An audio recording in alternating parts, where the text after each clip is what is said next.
Now, the purpose of this presentation is to show you in a couple of minutes how Interact HRMS is seamlessly integrated with its own biometric time clocks. Those clocks can do time attendance for you, but they can also work as access control devices, which will open and lock magnetic door locks.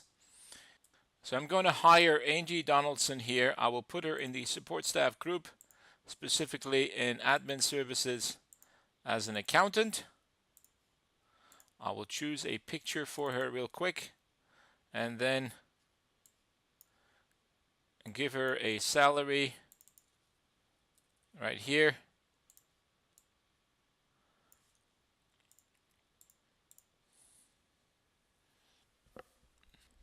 Now, once this employee has been added, we are going to sync this data with the time clock.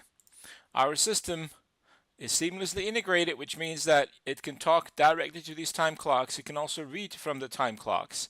So in my case, I'm going to synchronize and compare whether the data in time clock number 4 has all the employees which I hired under support staff. You just heard the beep. The system is now talking to the time clock and is comparing the data between the system and the time clock itself.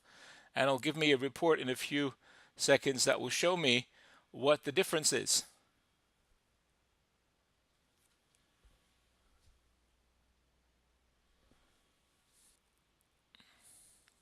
So here we have compared these employees successfully. So what I'm going to do now is I'm going to look for Angie Donaldson. She's right here, and I'm going to put her data as well as that of a few others.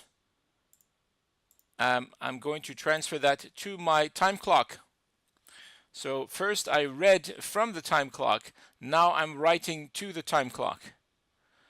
All of it can be done through the web-based interface by any user who is responsible.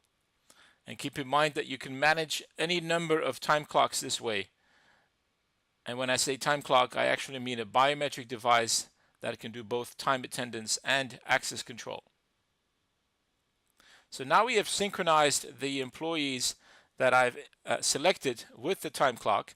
And what we're going to do now is define the user that needs to have access.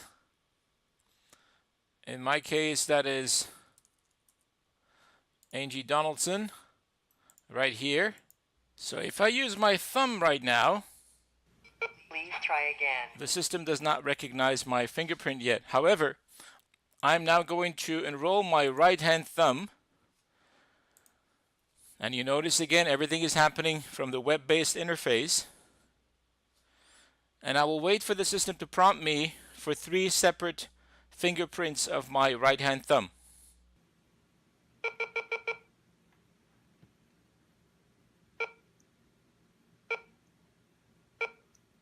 There you go. Those were 3 separate prints. Now the enrollment is successful, and at this time I should be able to use my fingerprint in order to get a time transaction. You see the system says Angie Donaldson. It has recognized my fingerprint now. Now you noticed I just put my fingerprint. I didn't even tell the system whether I was doing a clock in or a clock out. In fact, we can tell the system based on the setup how to interpret those entries. And in my case, if there is no separate indication of what it is for, the system is going to assume that it's a clock in.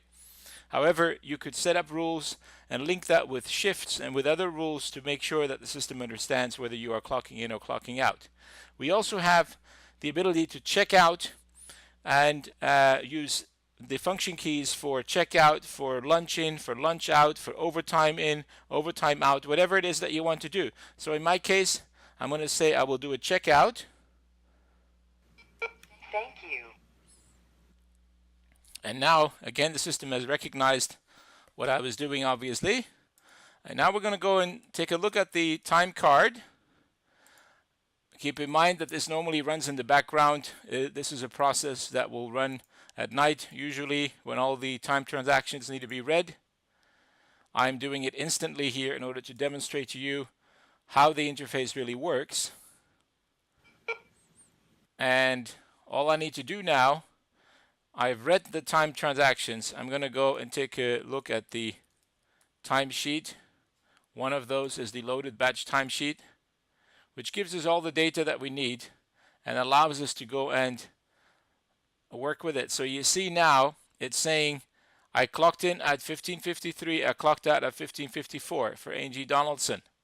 If I want to see that in a different view, I can see more detail right here. On the 26th, I clocked in at 15:53 and then I clocked out at 15:54. So I have been in the office for a total of 55 seconds. Now maybe that was a mistake. Maybe I'm a new employee. It's my first day. In fact, the first few minutes on the job, and I wasn't sure what I was doing. And so in that case, my supervisor could have the ability to go in here through self-service and edit this. Okay, let me show you. If I go and log in as Barbara, I am the supervisor for this employee. And if I want to see her in and out timesheets, I will get the data right here. I am looking for Angie Donaldson, this record.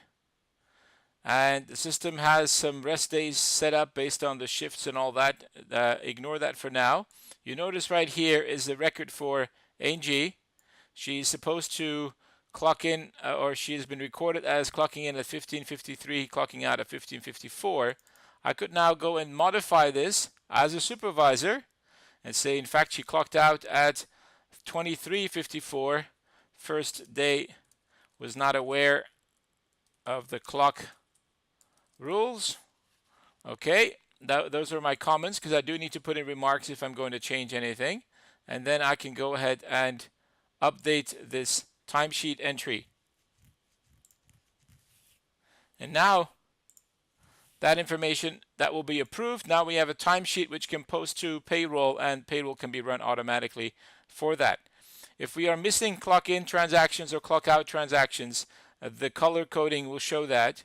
And if there is a leave on a particular day, then the system will also highlight that. So there's color coding used throughout the system.